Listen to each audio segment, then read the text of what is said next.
Yo les bladers et bienvenue dans ce B-News du mois de juin. Vous allez voir, Takara ont prévu de nous régaler pour le mois de juillet, mais le porte-monnaie va pleurer.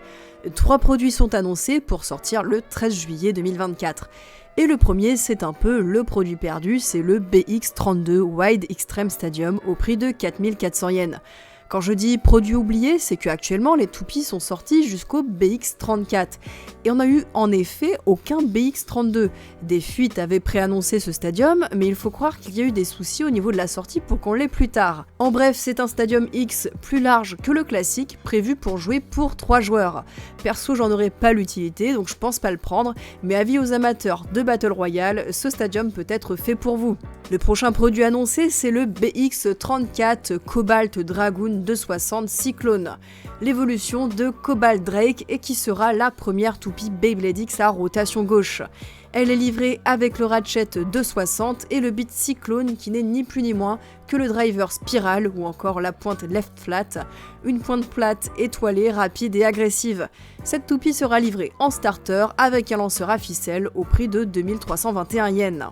Et le troisième produit, le BX35, le Random Booster Volume 4 avec pour price bay Black Shell 460 Dot. Une toupie défensive et d'ailleurs je crois que c'est la première qui sort avec un ratchet 60.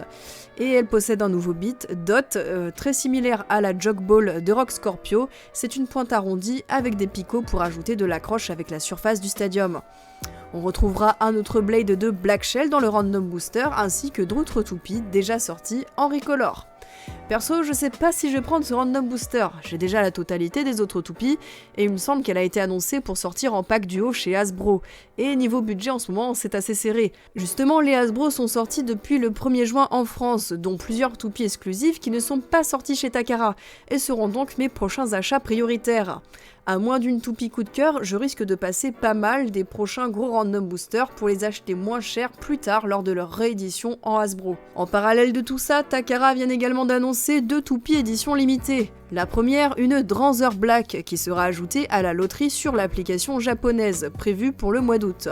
Et une Before Limited Dram Dagger 280 Gearpoint, en collab avec l'équipe des Giants. Elle sera dispo à l'achat seulement dans les boutiques officielles Before partenaires de Beyblade et la boutique officielle de l'équipe des Giants. Si vous vous rappelez bien, on a déjà eu une collab avec cette équipe lors de Beyblade Burst, et ce sont des recolors que j'adore.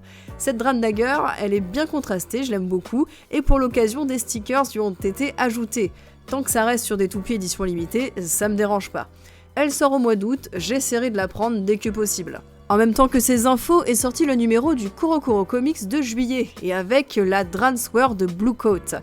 Le CoroCoro inclut aussi un chapitre bonus en couleur absolument magnifique pour retracer l'origine de cette toupie. Il est disponible traduit en français sur streaming-espace.fr, lien en description. Et bah, entre les sorties Hasbro et Takara, on ne sait plus où donner de la tête, mais c'est pour le mieux. Au moins, on ne s'ennuie pas, et la hype autour de Beyblade X monte à l'international. J'ai hâte pour la suite. N'hésitez pas à venir échanger en commentaire, je reste à vos dispositions si vous avez des questions.